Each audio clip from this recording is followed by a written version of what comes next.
बिस्मिल्लाहिर्रहमानिर्रहीम। अस्सलाम वालेकुम। मैं हूं आपका भाई अब्बास हमदानी। आप देख रहे हैं जाफरी आर्ट टीवी। आज का हमारा मौजूद गुफ्तगू है क़याम मकसद और माजी के रूहानी सादात उज़ाम को दिखाए गए मनाज़र।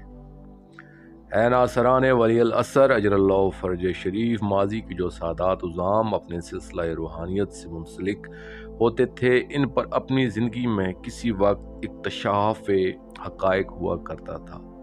यानी इन्हें कई मनाज़र दिखाए जाते थे जो इनकी ज़िंदगी को एक बामकसद और ट्रैक दे देते थे, जिसके बाद वो बाज़ाब्ता व मरबूत और बामकसद ज़िंदगी के डगर पर चलना शुरू कर देते थे।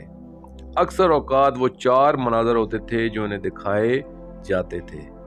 पहला मंजर, एक वीराना जिसकी गैर हमवार ज़मीन पर इसके आइदाद ताहिरीन अलैहिमुस्सलातु वस्सलाम की लाशें गर्म ज़मीन पर बेगौर कफन खून में गलतान और सदियों से बेइंतकाम पड़ी हुई हैं, जिनके ज़ख्मों पर रेत उड़ उड़ कर पड़ रही है, जिनके अज़ाए बदन मैदान में बिखरे हुए हैं। दूसरा मंजर, कुछ जलते हुए ख़याम हैं जिनके बाय नरख़ अदा में घिरे हुए इनके अपने पर्दादार नबी ज़ादियाँ सलवातुल्लाह अलैहिन और इनके पैरों से लगे हुए सहमे हुए खौफज़दा मासूम बच्चे और बच्चियाँ हैं।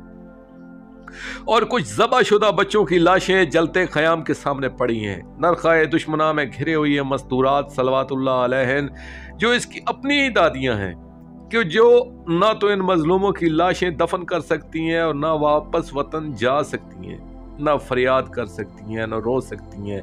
रज़ा इलाही में पाबंद खामोशी से इन लाशों की कसमसी और बेकसी पर आंसू बहा रही हैं।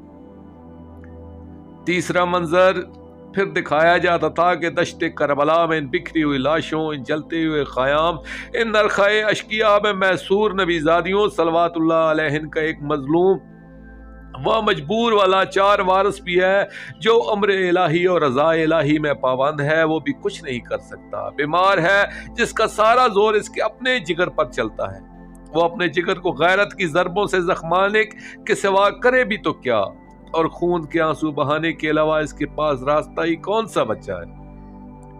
चौथा मंजर, दोस्तों, किसी सैयदजादे को दिखाया जाता था कि दूर कहीं उजड़े हुए घर, वीरान हवेलियां, बंद दरवाजे जिन पर मायूसी और हसरत बरस रही है, दुखनुआ कुनाहें, दर्द जिनकी दीवारों पर बाल खोल कर रो रहे हैं, और दोबारा आबाद होने की हसरत दरो दीवार से टपक रही है। इसके बावजूद इनका कोई पुरसाने हाल नहीं।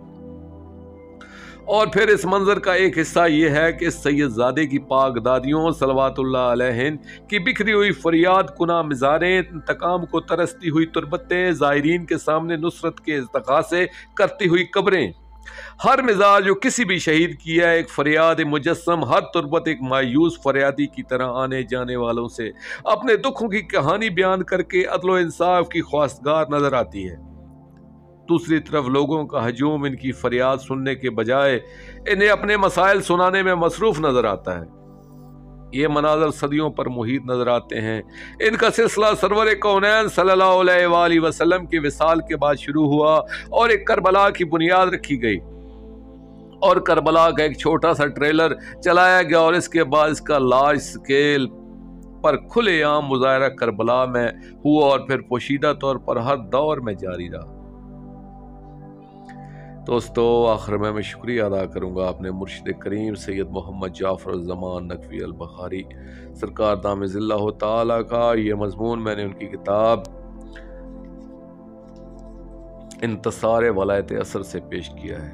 और आखिर में अपने पाक शहंशाह की बारगाह में दुआ करेंगे, अल्लाह जल या वली अल मज़लूमीन, या अमान अल खाइफीन, या सफ़ीनत अल नाजात, अजरल्लाहु तआला फ़रजक व सलवातुल्लाह अलैका, या रब्बा मुहम्मदिन व आले मुहम्मद सल्लल्लाहु मुहम्मदिन व आले मुहम्मद वाजिल फ़रज आले मुहम्मद सल्लल्लाहु अलैहि वसल्लम।